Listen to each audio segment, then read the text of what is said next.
You know the story of Frankenstein's monster, right? The huge figure, the bolts in the neck, the whole tragic creation of a mad scientist. But what if I told you the craziest part of that story, the actual spark of life, wasn't really fiction? Let's get into the haunting, true story of the science that gave birth to one of the greatest legends ever told. Man, that is just chilling, isn't it? That one single moment from Mary Shelley's novel has pretty much defined Gothic horror for over 200 years. The dead brought back to life by some mysterious spark. It's the ultimate image of humans playing God.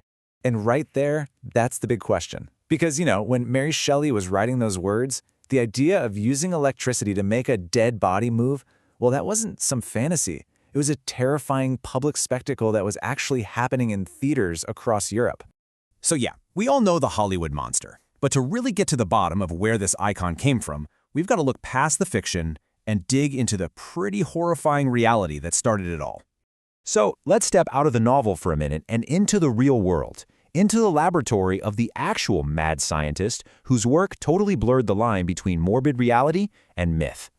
The theory that had everyone buzzing at the time was called galvanism. See, after scientists figured out that electricity made muscles twitch, they jumped to this absolutely stunning conclusion. Maybe electricity wasn't just a force of nature. Maybe it was the force, the actual spark of life itself. And the high priest of this new electrical science? A guy named Giovanni Aldini. And believe me, he wasn't just some stuffy scientist. He was a performer, a showman. And his performances involved something way more shocking than pulling a rabbit out of a hat. Aldini's whole mission was to show the world the power of galvanism. And to do that, well, he needed subjects. Human subjects.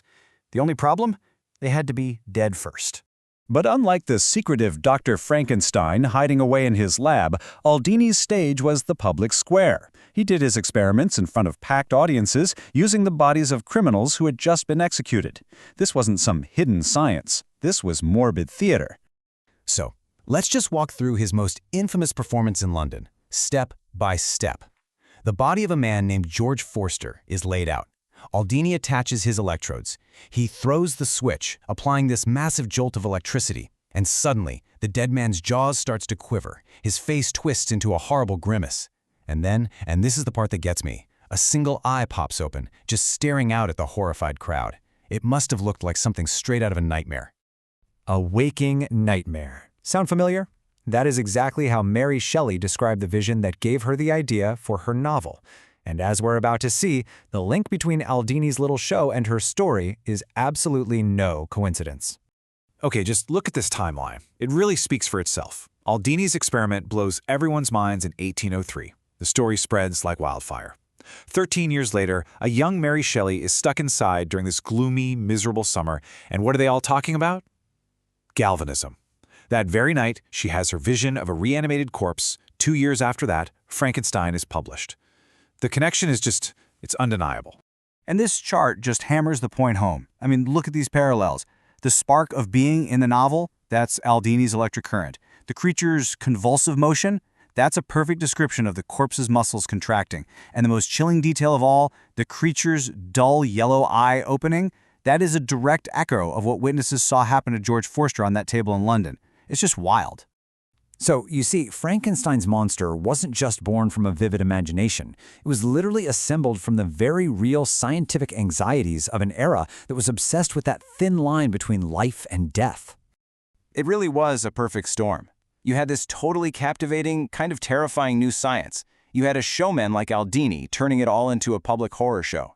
You had a brilliant young author soaking up these stories. And you had an entire culture wondering, hey, maybe just how far should science be allowed to go? And that, right there, was Mary Shelley's true genius. It wasn't just that she imagined a monster. It was that she saw the monstrous potential inside the real-world science of her day, and she managed to transform that morbid reality into this profound myth that, let's be honest, we are still grappling with today. And all of this leaves us with a pretty provocative thought. We've traded galvanism for gene editing, electrical batteries for artificial intelligence. So the real question isn't just about what inspired the monsters of the past, but what creations and maybe what warnings are we sparking to life right now?